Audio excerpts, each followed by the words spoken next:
All right, we are live. What's going on, everybody? Yo! Yeah! We start off by getting loud. It's kind of tradition at this point. Christian doesn't like to think it's tradition. Sometimes he fights me on it. I can feel he pulls away from me, even when I'm trying to pull him in closer in a bear hug, like the bro that he is. I don't like thinking about traditions. That's Like smashing them! how liberal Christian is. He just Yeah. hates us trad cons. Yeah, I hate anything that is a tradition I because of my political bias. What? Before we introduce ourselves, I'm now nervous that some, unsuspecting person is going to stumble across this and be like, "This dude's a trad con." So, I'm not. I'm Killian. You should have yes, stand it. You should have kept going. No, I can't. I can't have this. Everyone already knows that I occasionally listen to the Joe Rogan podcast, and I think that's enough for me. We should make that a segment. Oh, Where I'm we down. asked you about that. Yeah. Well, needless to say, if you somehow stumbled onto this stream, this podcast, my name's Christian, and you're listening to or watching The Biased Cut.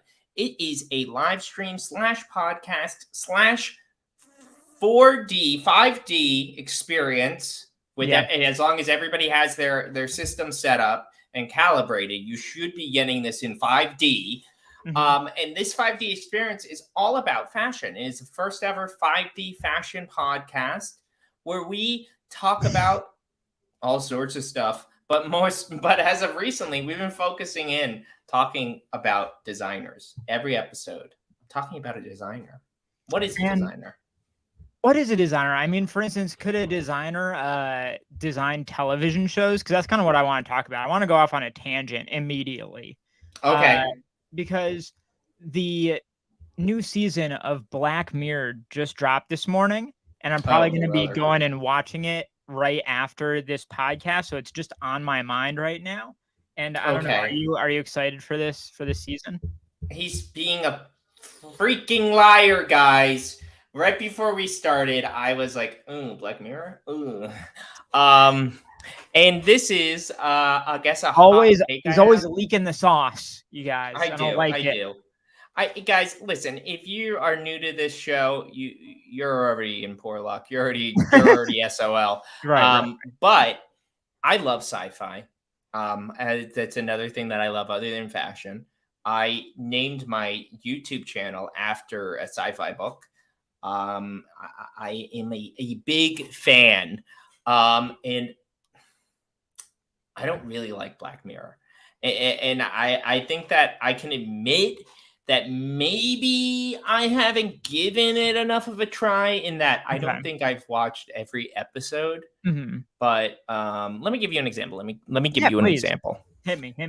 Do you know that one episode? It's like San June Apparel. Oh, yeah. It's called like San June Apparel. I know it's not that. St. June's Apparel. Yeah. But it seems like St. Jude's Children's Hospital. Right. Anyway, for whatever reason, a couple of months ago, I don't even know when, there was some like club party thing night at like a bar that was San June themed. Okay. And my partner wanted to go, and we were going with friends because it's going to be themed like this episode. And it was like the club. And I had not seen the episode, so we had to watch it together. And I don't know anything about it. But what I do know is that IMO, my opinion is Black Mirror is kind of predictable. So my opinion. Let me finish. Let me finish, dude. All right. This is a really great fashion podcast so far. Yeah. But here's the thing. I'm watching it. It begins and it's like the 1980s. Beep, boop, bop, boop. Everybody's playing things. We see different characters. Maybe within 30 to an hour, 30 seconds to a minute, I'm like, I know it's going to be cynical. So this isn't real. And my guess, like I legitimately, my first guess was they're in a virtual reality reliving the past. Yep. That was it. That was actually it. It's a fine it is a serviceable episode, but sci-fi is like cool when they come up with a what if scenario that is novel and it gets you to think about something that you haven't thought of. You're one of these elitists that we hear about. You just can't do it. So I'll admit it's not hard sci-fi, as that one dude from Party Down would say, right? Mm-hmm. It ain't hard sci-fi. It's soft, especially that episode is soft, right? And I think I understand what you're saying. I really like that episode, but I think a lot of the time their episodes feel like TV writers just like pitching like, ooh, that sounds like a Black Mirror episode. And they go and pitch it to Black Mirror, and Black Mirror's like, yeah. Yes, that is a Black Mirror episode. And by writers, we mean executives who are like, oh, I'm so smart. I've got an idea. What if your cell phone killed you? Yeah, exactly. What if the likes and updates that you got online were real and actually affected, and then China actually did it? So okay, you know what? Actually, here's the thing, guys. I think that Black Mirror is kind of like boomer sci-fi. It's like the boomer dystopia. Convince me otherwise, Killian. How do I convince you otherwise of that? I think the cynical nature is definitely core to it. It's like black as hell. You know what I mean? It's a Black Mirror. It's a Black Mirror. And did you know that's a metaphor? No. That title? I mean, think about it. What do we stare at all day long? Okay. I bet you hadn't thought of that before. Oh my God. Holy moly. No, I mean, I think what I like about it. What I like about it is that it does something that nobody else is doing, or at least has not done in some time, which is it is an anthology sci-fi show where you get a discrete, complete story in an hour-long package, and you get multiple of them. And if one doesn't hit, you're on to the next. And I feel like about 65% of them hit for me. Okay. If you are a fan of that idea, there's this show. Imagine, if you will, a show made possibly 15 years ago. The Twilight Zone. The Twilight Zone. You know what? Honestly, I've been, and this is another confession I guess I'll make, and maybe we'll talk about fashion, maybe we won't. As big fans know, I have been unemployed. My life has spiraled out of control. And at one point, I was watching a lot of Star Trek: The Next Generation in my living room, and I was trying to get like Caroline into it because that show is corny, stupid, bad. That's what I was going to say. Eventually, you're asking me to sell you on Black Mirror. You got to sell me on Star Trek because that's goofy. It's goofy as hell, but there are so many episodes that are genuinely novel and interesting from a sci-fi perspective. They have what if scenarios that I'm like, oh my God, what would you do if you had to talk to a crystal? I don't know. And I don't know. Obviously, they are on two different polar opposites because Star Trek is optimistic. It is a utopia. Yeah. Black Mirror is not that. I mean, it's like the definition of like a dystopia or like a nihilistic kind of world, right? Yeah, but it's not like cool. It's not like Kurt Vonnegut nihilist. No. All right, well then that's the Black Mirror thing. And that's the podcast, guys. Thank you for watching. Yeah, thank you. Okay. So we are talking about Junya Watanabe today. Watanabe. Are we going to align on how we say this before we start this episode? Sure, Junya Watanabe. Watanabe, love it. Great, we'll go with that. How do you say? How did I say? There was a long time where it was Junya Watanabe, I think is how I was saying it for a while. Watanabe. I mean, for all of our Japanese listeners, please feel free We're screwed. Yeah, feel free to leave me a voice note. Japanese people do not watch any of my content. I have people from across the globe. Like, you'll get a hit from just about anywhere. Not Japan. It's an They hate island. me. You know what I mean? It's But don't take it but too people from personally. England watch my videos. Not the same because they were in the EU for a while, so they Yeah, got some okay. culture for a few Yeah, years. You yeah. know what They're I like, mean? oh, we're going Oi. to come in the EU. They were just like, "Oi, I'm cracking rocks and starting fires," and then they got into the EU and they're like, "Technology." Oh, I Um, think they knew about technology, but I I don't don't know. know. I don't know. I don't know. I've been to where my dad grew up, and it's a lot of grass and stone. Oh my So God, I forgot you're British. yeah, so I'm really just talking about my He was probably family like, over there. "Hey, son, this is where I grew up." You know, Or one type of technology they definitely don't have? what? Dentistry. Am I right? Yeah, yes. That is so sick, dude. It is crazy because their whole life quality thing, they're as good or better than America, but you see so many British Except people with like I don't even have good teeth. But if I insane. was in the UK, I would be like top tier teeth. But anybody If in the anybody is audience, British, anybody in the audience who is into like health, beauty, like skin type stuff, I've legitimately been thinking about like some sort of simple teeth whitening thing. Hit me up. Let me know what actually works for that shit. apparently there are. Let's not. You know what? I'll start with this.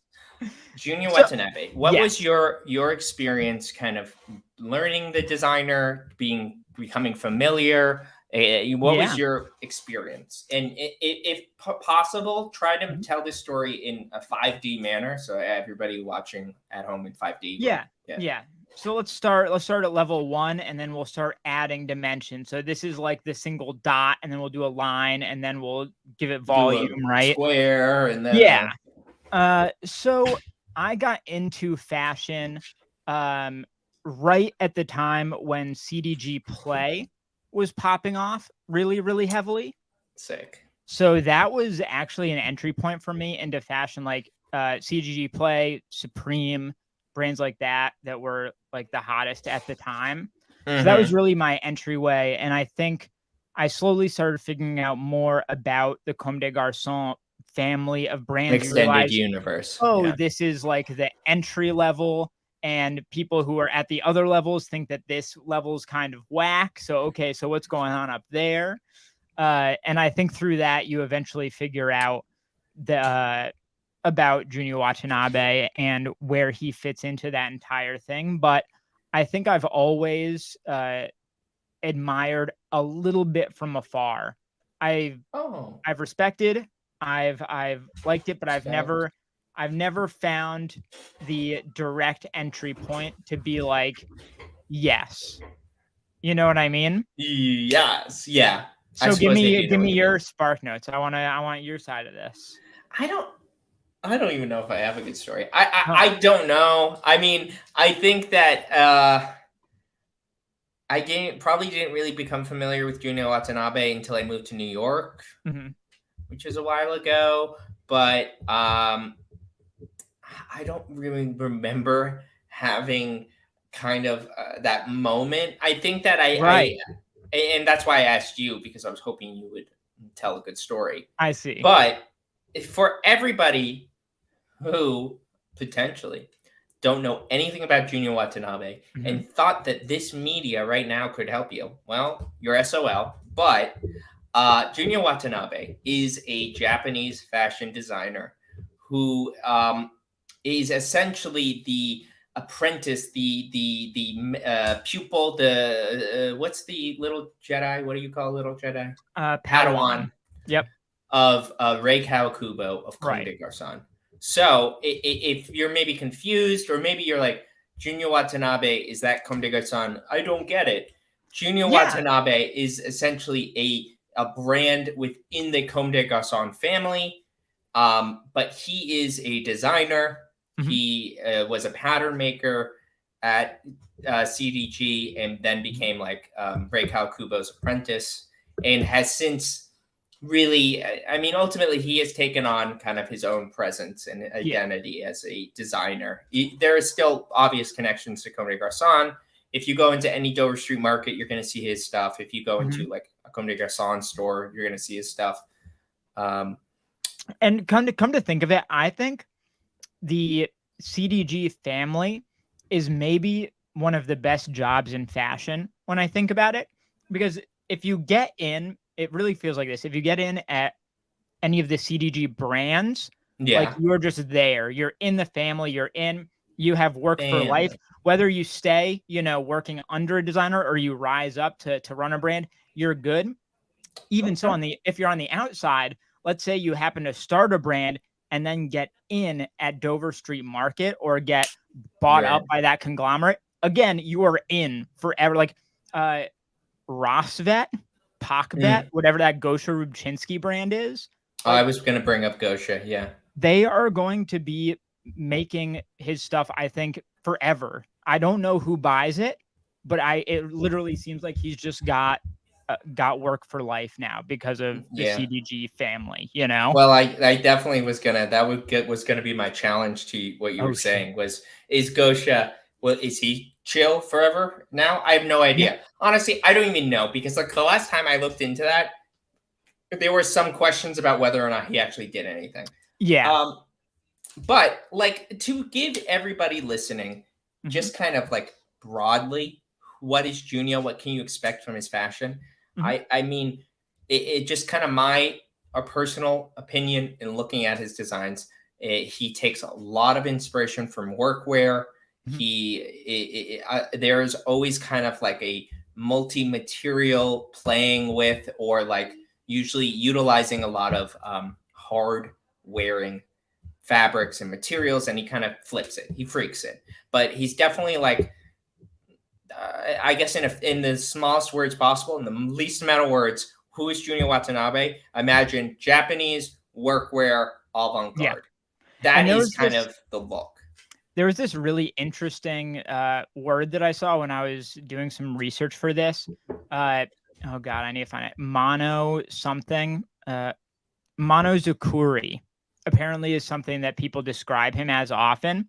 And I tried to find the translation or like figure out what exactly it referred to. It seems like one of those specific Japanese things that doesn't have an exact one-to-one in English, but at its base level, it really feels like it translates to just like craftsman. Whereas you've got some people who are like artists, right? Or designers, like the masterminds of things. Whereas in Japan, they see him like he's a crafts guy. He's a work guy. He's a guy that's in there just making products and things and manufacturing stuff. It's like he's like in the coal mines. It's like he's in a mine. He's a work-a-day man, getting his hands dirty, clocks out, goes home. Yeah, he is the work-a-day practicality of any Joe Blow. So that's what we think about JUNYA WATANABE. I think. But I'm really curious. We did this last episode with Dries Van Noten in a way, but I want to go deeper this time with our good friend, Chat GPT. Chat GDB. Chat GDB. So in this segment, and we do segments, so everybody stop complaining about the structure. This podcast is completely accessible. Very. It's user-friendly. I don't want to hear it. In this segment, what we do is we ask the AI to tell us something novel or nuanced about the designer. Yeah. And I asked, that's not the right question. Hold on. I asked it, what makes JUNYA WATANABE unique?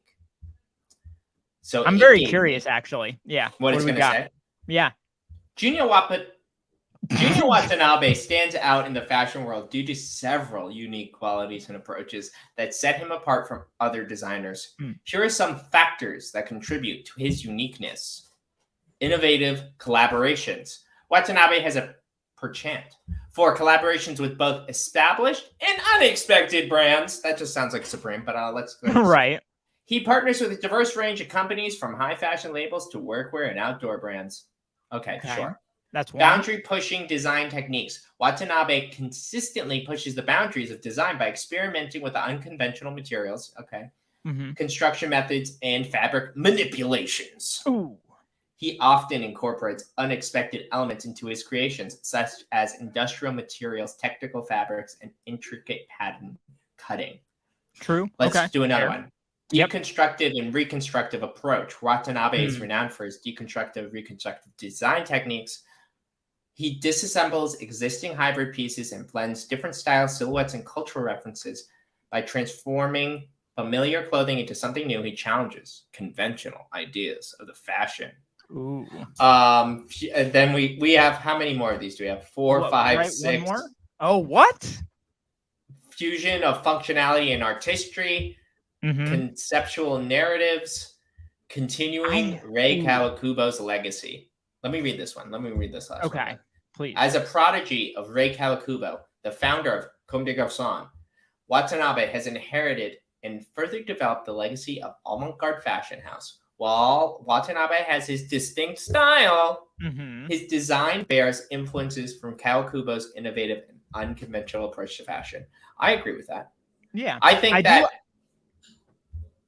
the robot did an okay job. I think so too, except there's one thing that says something about conceptual narratives, like that's an important part.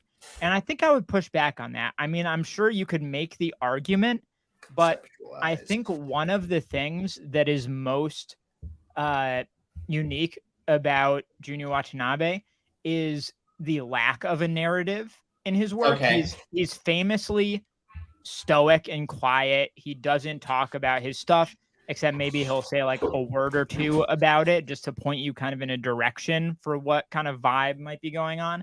But he really, it doesn't seem like he sees his work as part of some grand narrative to me.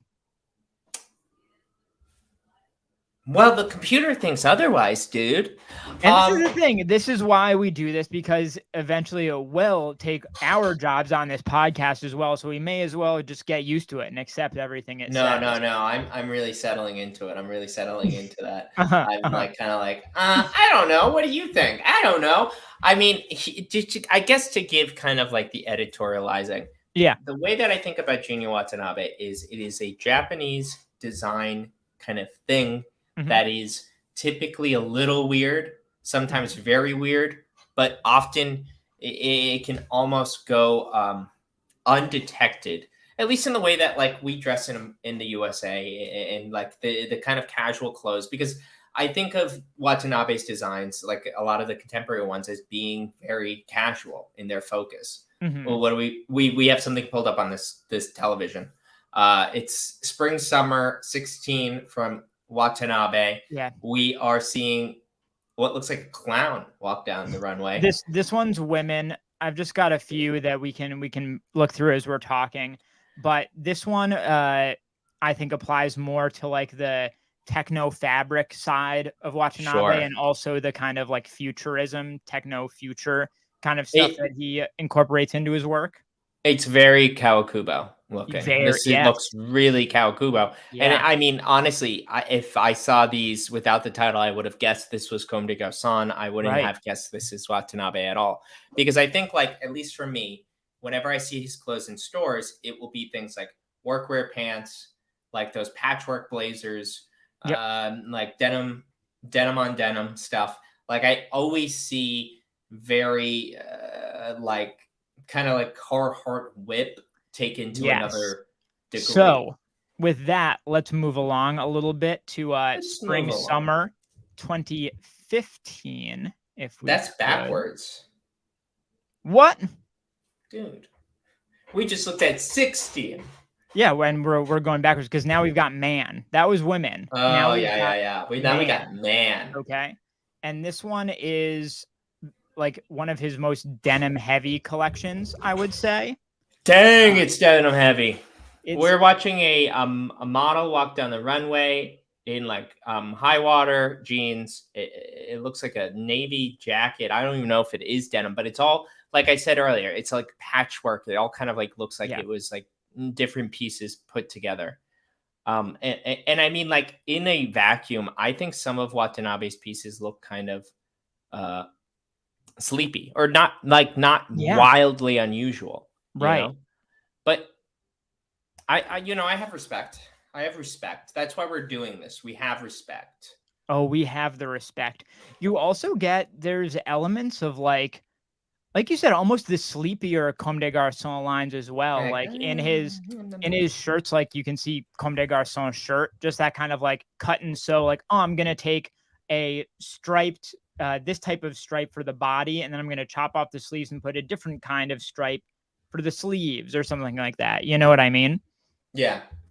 I mean, it's definitely different. And you certainly, like, I don't want to give you the wrong idea. Anytime you Mhm. see his pieces, like if you see a piece, you touch it, feel it, you see it in person, you can definitely tell that it's something that was made with a lot of attention and love. Sure. And love. And I have all the respect in the world for people who buy Junya Watanabe.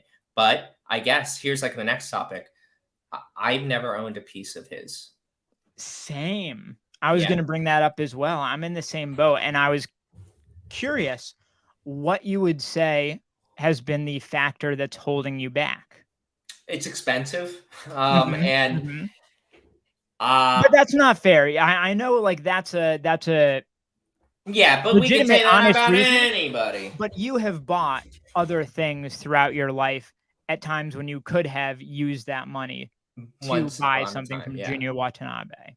And I think the reasoning behind it usually is that, and maybe it's a couple of things. Mhm, I guess the pieces maybe weren't necessarily inspiring to me. Like if they mhm, were just the piece alone. Like a lot of the Junior Watanabe pieces that I'll come across look and feel like something that is like kind of standardized or mhm. typical. And maybe this is just because it's an American perspective, because Yeah, obviously Watanabe takes a lot of inspiration from American workwear. But I right. see it and it's like kind of a little different car jacket or a little different Yeah. this or that. And it's like a price tag of like any other high fashion designer. It's Mhm. not something that moved me. Right. The other part of it could be something along the line of, well, I think like I have like mad respect, Mhm, mad props. I mhm. hear that he works in a coal mine, all that stuff. Right. But maybe it's like the narrative or mystique of the brand isn't Mhm. necessarily something I'm trying to channel. Ooh, My cat. that cat's trying to channel your closet right now. I will say I think that's interesting, and I also wonder. I think that those are all Words. Those very are astute. all Those are words. astute observations, but you bring up the like Americana part of it, and I also wonder if that's a piece, and especially in the last few years or so, if we're almost like too spoiled for choice on that like American Too workwear spoiled. front. Like honestly, you mentioned the price. Um, is it harder to imagine yourself buying a Junya piece when we have like Carhartt whip and stuff like that? Whip. Whip. The I whip, mean, yeah. I mean, right? I mean, yeah. I I think that at least for me, Mhm. and typically frankly am always buying like luxury fashion things secondhand. Yeah. Typically, if I'm like, it's a steal, like I'm gonna take Yes. this, it's a steal. Right. So that's the first component of it. And I mean, That I I don't will know, that I don't know. And no, maybe I'm that's being controversial. no, you make a great point because I think there's also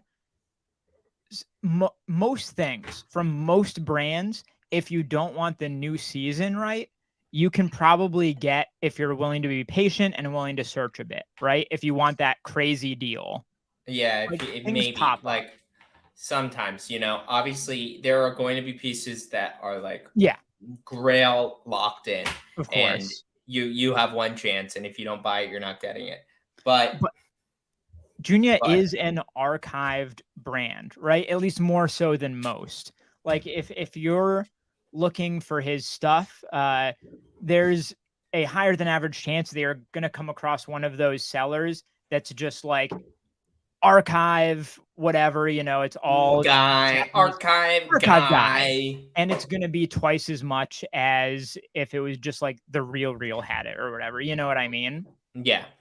I, I, Jeez, do I not have enough to say about him other than I think this. I think that I recognize that ultimately some of the aesthetic and like the coolness of his brand Mhm. is more novel in Japan, where that kind of work where obviously has a lot of presence, but it's kind of different. It is different, and you're Yeah, seeing a designer take something different and do it. I can understand if his home team loves him more. and And it's as I think about it more, I I do think there is something to the fact that there's an element of time. You know, when you go back and watch like an early genre movie of something and that was incredible in its time, but then everyone else ripped it off so much that going back and seeing that with the modern eye, it just doesn't you're like, hold the same weight. You're like, "Oh, I've seen this before." Like, sure, it's I good, but don't it's not think that great, train right? is gonna crash into me. I Right. don't think that. Um, Give me an example. What would be an example? Do you have one? All right. So mentioned Carhartt whip. If you're looking in similar kind of price points, we've talked about Greg Lauren before. Greg If you're Lauren. also into like cut and sew denim Yeah, workwear, kind of military type stuff, right? and I mean, Greg Loren's real expensive, but kind of priced around the same way. Yeah, Like, this isn't a honestly. podcast. This isn't about not liking Junya Watanabe. No. It's about us admitting that he's existed on the periphery. Right. And guys, like, I'll level with you. I recognize that not enough of you watching right now, but I guess you're gonna have to comment and tell Mhm. us how we're wrong. Where am I going wrong? Because I also know people who are like into Watanabe, like who Yeah. collects Watanabe pieces and be like, oh, look at me. Look at me. I'm a little Junior Watanabe guy. And And here's the thing. You kind of brought this up with the Supreme thing earlier is I keep going through I have legitimate reasons to praise the guy and that are completely legit. But as I go down the list, you can point at so many other things and be like, but what about them? They do that thing too. What about them? Mhm. They also do that thing. Like I think Watanabe's approach to collaboration was really ahead of its time and uh, interesting in the way that he chose collaborators Yeah. and stepped outside of fashion, high fashion to find things to do. But there's so many other people doing that now that it doesn't stand out in the same way, even though he deserves a crazy amount of credit for making that the norm. Do you think he's the a genre film of designers? Yes. He's the Rashomon of Right. designers. Right. Like That's it. I watch that movie and I'm like, boring, long. I've Uh, already seen Memento, so I've already seen Memento. I guess Memento, yeah, sure. Or any time somebody tells, like, let's hear the story from multiple people. oh, right, That yes, that's what it was. um, or it was just Memento. Or it was just Memento. Okay, well, damn. What kind of advice do we leave you guys with? How do I give you kind of a better idea of Junia? I guess what I want to say, like, if Mhm, let's say you're like, I'm listening to this because I'm kind of interested and I don't know yeah, anything. If you have the opportunity, I would go into a Dover Street Market or a Comme des Garçons store, check out his pieces. mhm, And you'll get you'll know, like, is it for you or not? You'll get a yeah, sense. And obviously, you don't have to buy things there. You just look, you pretend like you're gonna buy, and you go, and yeah, you go all the way up the floors, then you go back down and you leave, and then you go on eBay or whatever or Grailed, and then you buy a piece if you really want it. I did ask Chat what would mhm, be Chat BBB. yeah. What makes him controversial? Ooh, And okay, one of the lists, I'll give you the list, I guess, because please. I'm like, we gotta spice this up. Yeah. Appropriation of cultures. Of Who course, hasn't? of course. Alright, we gotta bring this up.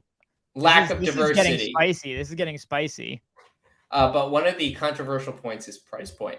Watanabe's designs often Ooh, come with a high price tag, which has been a subject of controversy. I don't think it actually has been. I think this robot is just, those are the words that come next.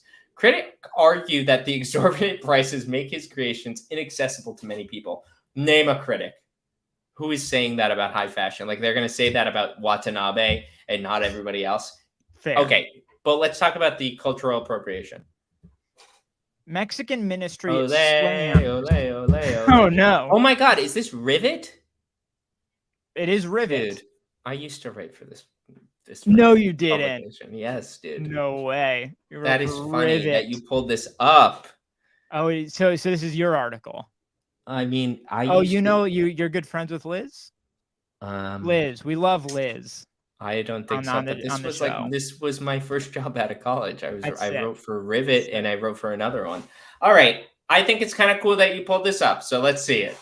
So Mexican ministry slams Watanabe for using traditional Mexican serapes. I hope I said that right. It's 50-50. So obviously this is something that Watanabe plays with a lot. He likes patterns, he likes knits, and then he likes doing patchwork stuff. So it seems like he thought, hey, let's roll with this. Let's use this classic style, Mexican, South American style for these pieces for this season. But it didn't go great for him. Showed several pieces with this stuff. The brand stated that are made from these specific communities in Mexico. Watanabe said they invited participation to incorporate this stuff.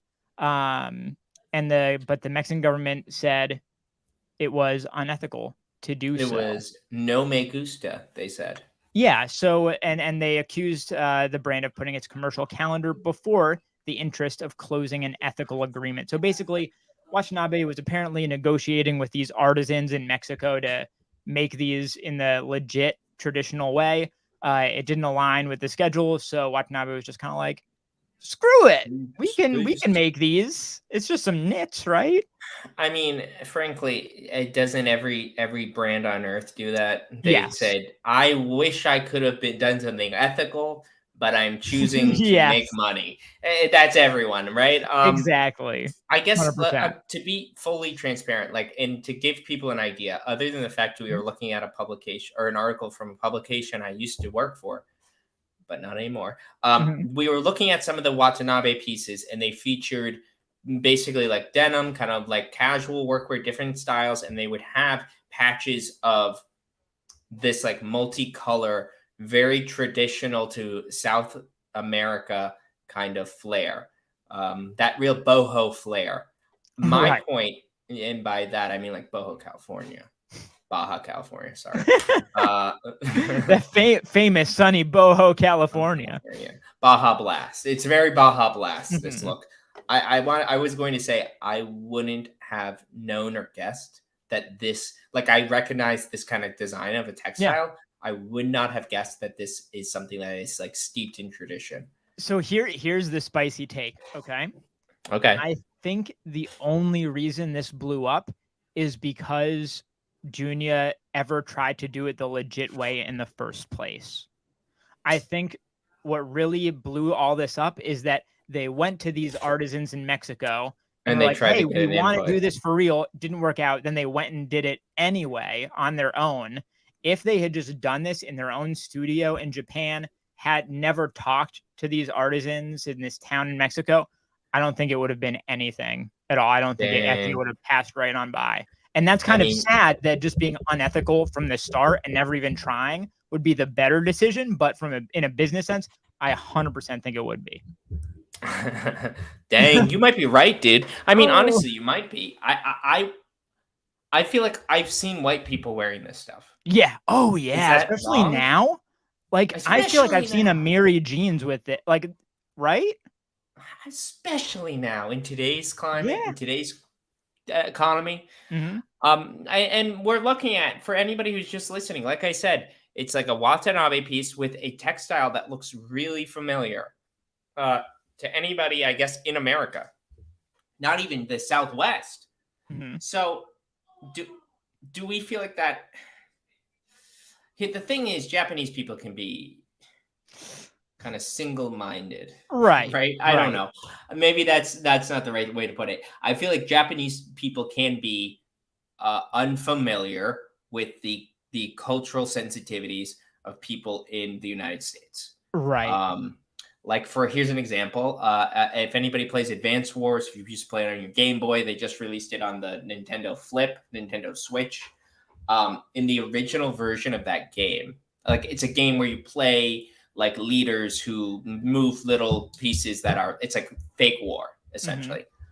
The original version that they had for the Nintendo, they kind of like came up with these leaders, and they wanted one leader for Germany, so they just made a guy who was basically Hitler. Yeah, and it's like, that's funny. That was funny, but and then I think they didn't release it in the US, or if they did, they might have. You don't say. You don't say. But I guess my point being that sometimes there are things that we're sensitive to that they aren't. I bet I could do something real offensive to Japanese people, and I would be like, sure. I thought that was chill. Right. And okay, you see it very regularly. Like this was not this wasn't JUNYA, right? This was Comme des Garçons mainline, I believe. But they had their own controversy where they were like, oh, cornrows are cool, so let's just put our models in cornrows. And it was all white people, of course, and they got slammed because I legitimately think they just had no fucking clue whatsoever that would ever be an issue. It wasn't even in their head anywhere. I keep flipping my AirPods back and forth because they're dying, and I should have charged them. It's a metaphor. It's a metaphor. I guess maybe we should talk a little bit about it, and this is kind of where we're at right now. Yeah. JUNYA Watanabe, too offensive, too MAGA pilled. Wow. No, I think we do need to come back around because we've been probably too harsh on the guy. I think at the base level, it's very I think it's a way into the Comme des Garçons family that isn't like that base kind of sleepy level for the most part, but it's also more wearable than Kawakubo's stuff and like those super avant-garde brands. And also, I think if you were to really get into Watanabe, you would be stepping into a fully formed kind of clothing universe that could truly like define your personal style if you wanted it to. And that's not something that every brand has. Like there's a very distinctive sense of ownership that he has over the work he does. You know what? Straight up, Killian, that is a great point. Honestly, because like as much as I have, I guess, surprised by my inability to speak passionately for or against Watanabe today, I genuinely think like he's a cool designer who I've seen a lot of cool pieces from. And frankly, if I knew a dude who's like, I'm all about Watanabe, they're cool in my book. Right. Like that's not like, that's a cooler brand to be really into than, I don't know, a lot of brands. Like if you said you were really into, say, Prada, I'd be like, okay. Right. Yeah. I mean, like Prada is cool, but Watanabe, it's a different vibe. And I also wanted to say, and I'm trying to scroll to it, one of his most recent menswear collections, I really liked it. Hold on, I'm trying to pull it up. I'm trying to pull it up. I won't be able to show it, but if you just let me know which season it was. Yeah, if I pull it up, then you can look at it. And I forgot that they on Vogue they do it by first name. Which one was it? Which did I dream it? Could I have dreamt it? No, it was like, I remember seeing a guy, like they did a Carhartt collab and the guy was like beige on beige was one of the first looks. And I just thought like the pieces look cool. I was like, I like this, but might be, I think it was a dream. 22? No, I don't. No, that's the Mexican one. No, that's a Mexican one. Do not talk about it. We don't talk about that. I think I want to say though, if it's just the Mexican thing and even the cornrows thing, I don't even know if that's like really that offensive. Like I get it. Yeah. It's a little, it's a light controversy, right? Like my understanding of like the wording dreadlocks is, and this could be completely BS and maybe I'm canceling us, but I was told that it comes from like Rasta culture. And it's literally, the wording is like, this is hair that is dreadful to the oppressors, to white people, because it's not their hair. Right. So I understand if that is true, if these words that I'm saying are true, that's like one of the roots of like something that is black hair, not any other person's hair. Like I can kind of understand that. I can understand where that's coming from. I guess I don't have the necessary understanding of cornrows to say why, other than the fact that it is a hairstyle designed for that, I guess is specifically meant for a specific texture of hair. Yeah. And that there is a lot of culture around how black people, style and deal with their hair. And that is significant in itself. Yeah. Other than that, is it wrong for a Japanese guy or girl to take a white person and put them in that hairstyle?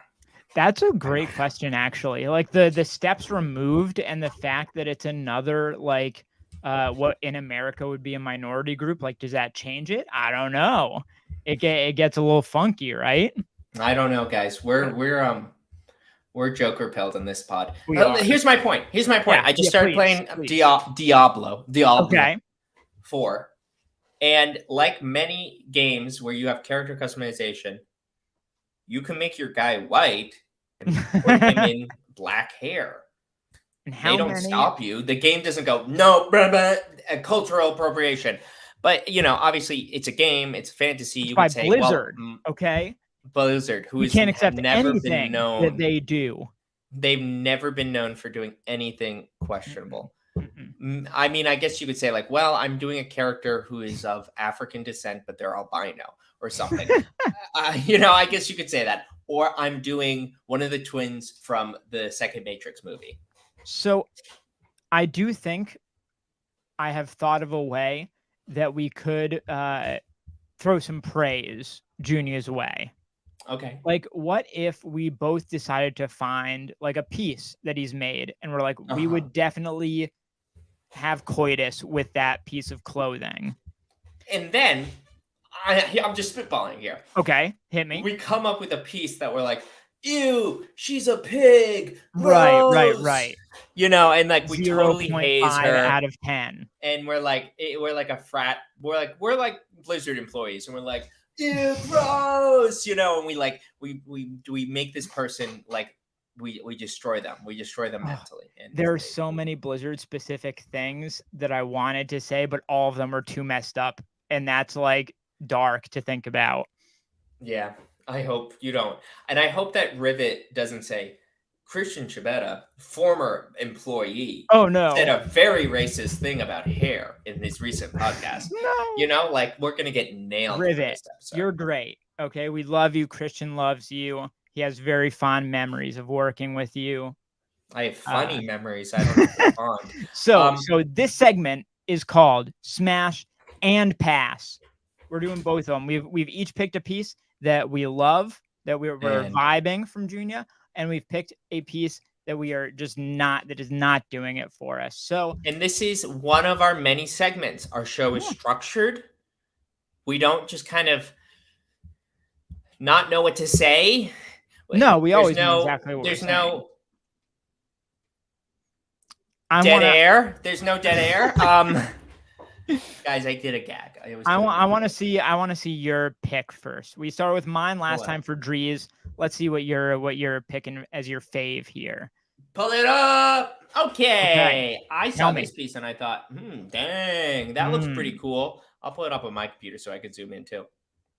So I almost picked this piece in black for mine. Oh, so. Yeah. I didn't realize it comes in black. That is the color that I would wear it in. But I like this piece because there's that trick of the eye. Yeah. It's leather, but it looks like it's denim.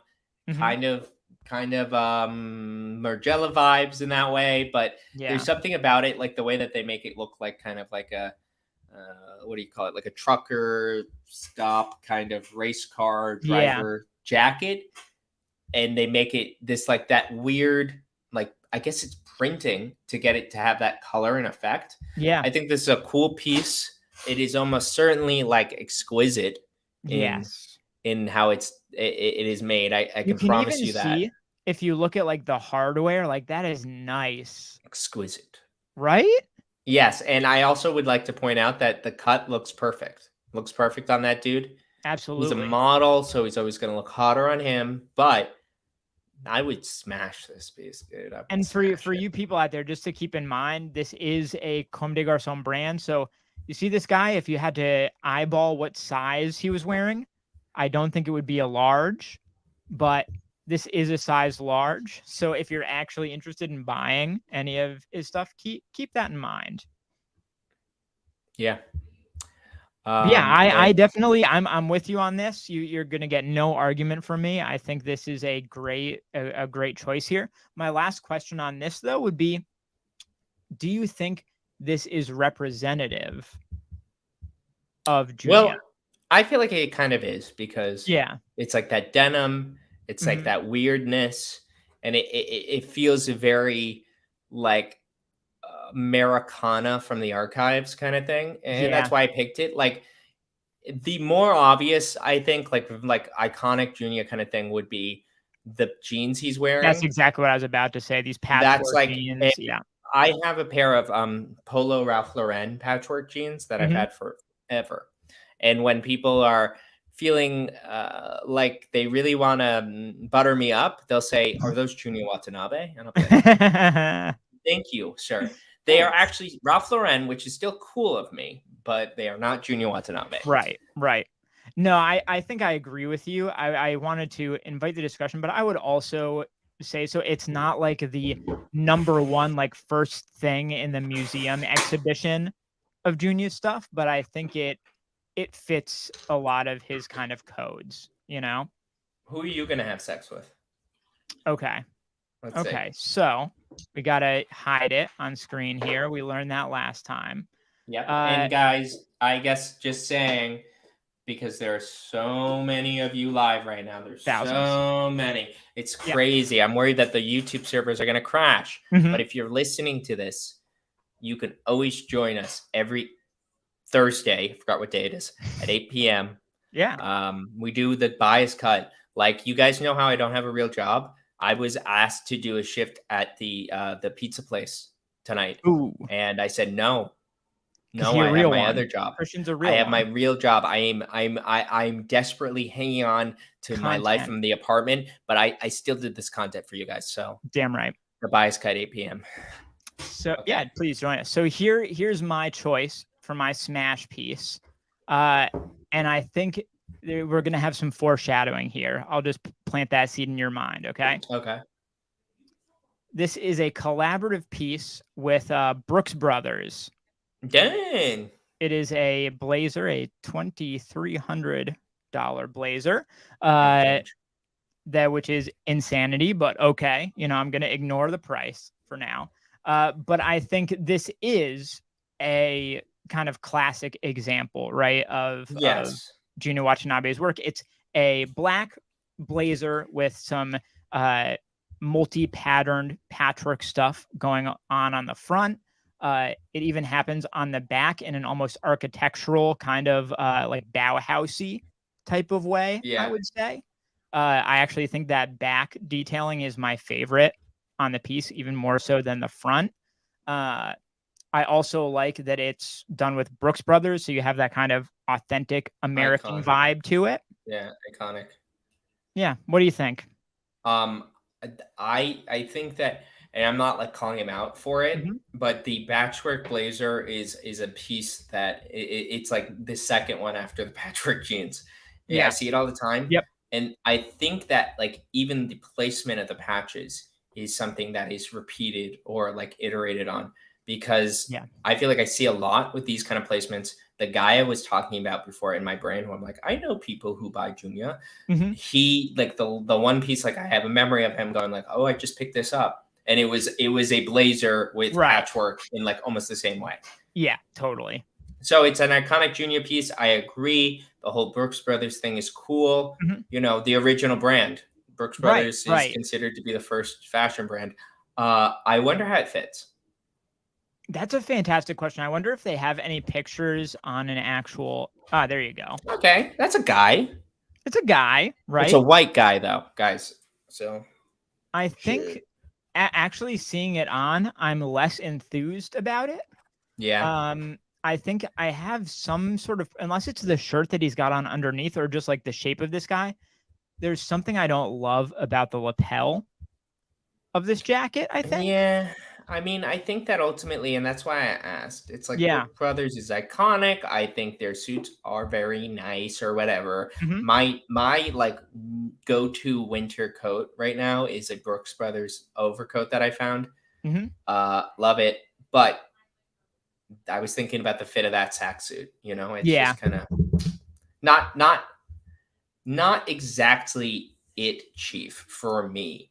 I So feel that. I feel that. it's a While you're talking real about Brooks Brothers, though, I will say for any listeners out there who do need some tailoring, uh, Brooks Brothers does quite a few pieces made with Loro Piana fabric that will pop up at thrift stores semi often. And if you can find one, that would be like keep it for the rest of your life type shit. You know what I mean? I'll say this for listeners. Hmm. J. Crew, just go buy their regular suit. They use Laura Piana. He, There you go. don't listen to this guy. Don't This even guy. bother. Like I hear every you had J. a Crew suit. wedding and you wore a Yes, J. Crew suit. yes, and it was Navy, I heard. the classic color of a Hmm. suit, Hmm. almost. You might Almost. say. All You right, I want might to even know. say. So I think we've got some pretty good, like we said, good examples of what Junya does best, right? In our Mhm. smash pieces. I'm curious what we've got for our pass. What Bring are it up. we not vibing? Once again, we're going back to you here. I'm Bring her legitimately, up. I'm very excited here. Okay. All right, So, gang. what do we have here? We're looking at a t-shirt, by Junya Watanabe. It is a white kind of classic fit tee with a Hmm. print on the front. The print looks like Campbell's soup. This could be an homage to Campbell's or homage to Andy Warhol. Yep. I'll be the first. I'll just say this straight up. First thing Hmm. is that, frankly, when it comes to t-shirts and Andy Warhol, at this point, I will assume you got that at Uniqlo. Yep. That's the Yep. first thing. It's like Andy Warhol, very cool. Yeah. Uniqlo, great place. All Hmm. these things, but that's the first thing is this what this retails, the original retail price for this T-shirt is $540, Correct. and you're starting off looking like you have a Uniqlo tee. Yep. And to build on it a little more, I didn't actually. It would have been great if I was mostly positive about Junya and had more things to say. But Hmm. something that I have noticed about Hmm. his pieces, the pieces at least I come across, sometimes they have prints, Yeah. and I think they're garbage. Yeah. I would agree with that. I almost picked some graphic tees for mine because there were many to choose from. Like there was a Black Sabbath T-shirt, like it was like Ding, Black ding, Sabbath ding. World Tour, and I was like, oh my god! Again, that's the kind of thing that I would have gotten like at a Bob's shoe store when I was like Yeah, 12. You know, like they would next have like to the random Bob licensed. Okedic mattress. Yeah, yeah, they would have like random licensed band tees and stuff, and it just doesn't feel super high fashion to me unless it's done very specifically in a I good way. guess it's like, do they not have Hot Topic in Japan? It's a good I guess question. not. I guess I don't not. know the answer to that, but I do want to know. So my Smash piece, that Brooks Brothers blazer, had a Campbell's soup patch on it, Yeah, I saw that. and That I'm actually curious. looks way cooler on the blazer. That was going to be my question. Okay, so we do feel like there's something different happening there that is not happening in this T-shirt, right? Yeah, 300%. I mean, if you have a print on a blazer, that's already and Right, entering into the novelness. A right. print on a t-shirt is the place where people print things. Uh, So, and not, I don't want to like over nitpick a white T-shirt, but for those listening, there's the print is across the chest, like a large print going all the way over to the sleeves, but then you have the collar, which is kept completely white, and it's just this white strip where the print kind of passes around it, um, yeah. and that white strip also doesn't work for me. Yeah, I agree. I don't like the way the print looks. Yeah, There's nothing about the t-shirt that inspires me. The subject matter is kind of, trite at this yeah. point. So I think Big this L. goes pretty well into my piece, which is also A big a L. collaborative piece and a big L. I actually don't know if it counts as a collaborative piece, but I think it is like an artist-inspired piece, maybe. Here we go. Huh.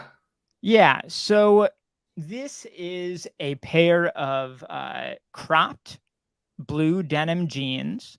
There is some very interesting detailing going on here, kind of like cinching across the leg, which we'll get into. I think the thing that really didn't do it for me was there's this print going across the thigh that I think is like Keith love. Haring. It's like L heart V, and the heart is like this like Keith Haring type of cartoon thing. And I can't stand it. But there's some other elements that I don't love either, but I could also be swayed into being told that actually they're cool and you're wrong. So I'm curious what you think. So did you let the audience know that there's this weird ass belt thing coming across? Yeah, so that's probably the element number one here is it's not your normal pair of jeans. I don't know if anyone's seen those Balenciaga like twisted jackets where Yeah, kind of like that. around the shoulder. It almost does that where one leg is pulled over. So like the belt, the waistline splits and is pulled over further than it should be through this huge eyelet. It's a weird one. Yeah, it's a weird one, brother. They are high waters, which is kind of like a JUNYA Watanabe thing. And that by that I mean they're propped. They definitely are strange. Yeah. I think the reality is I feel like there's too much going on. Yeah. And I don't know I don't know how I'd wear this. I don't even know what is coming across with these as much because like there's this gigantic like not a gasket, what do you call these holes? Eyelet, I think, right? Like an eyelet kind of thing. In the pants, there's this bizarre belt that is like twisting them. They are cut unusually. Yeah, so it's raw fringe at the hem. And I would also say it looks like it's a very low crotch. So it's so many elements. Killian, I don't know if everybody else listening has this experience. You have been alienized. I could barely hear you. Oh, one moment. I'll just keep going. Listen, guys, we're close to the we're actually past the hour.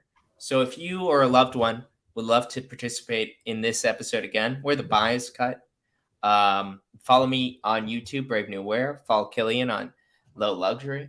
Damn right. You still sound like that. That's terrible.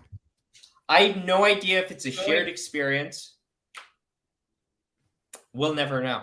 This has been an interesting episode. I'll tell you that much, guys. It's been interesting in that I wanted to follow up what we were doing and check.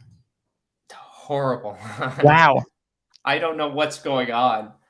Maybe this is a situation where I'm like, maybe this is just me. Maybe it's the recording. But if it's recorded like that, people want to kill themselves. Testing. 1, 2, 3. Worse, maybe. That's a different mic. All right, you close this out. All right. I need to close this out for my friend. But guys, you've been watching The Bias Cut. I'm Christian. That's Killian. We're here every Thursday at 8 p.m. And if you aren't already following me on Instagram, follow me. It's Christian_Shabetta. I am doing polls on there where I ask what brand we should talk about next. And I think I want to also include questions that we'll answer at the end of the episode. Otherwise, I love you guys. If you're rewatching this, be sure to come in when it's happening. And Killian is happy to see you too. He just told me. But either way, I hope you had a good night. We'll see you guys later.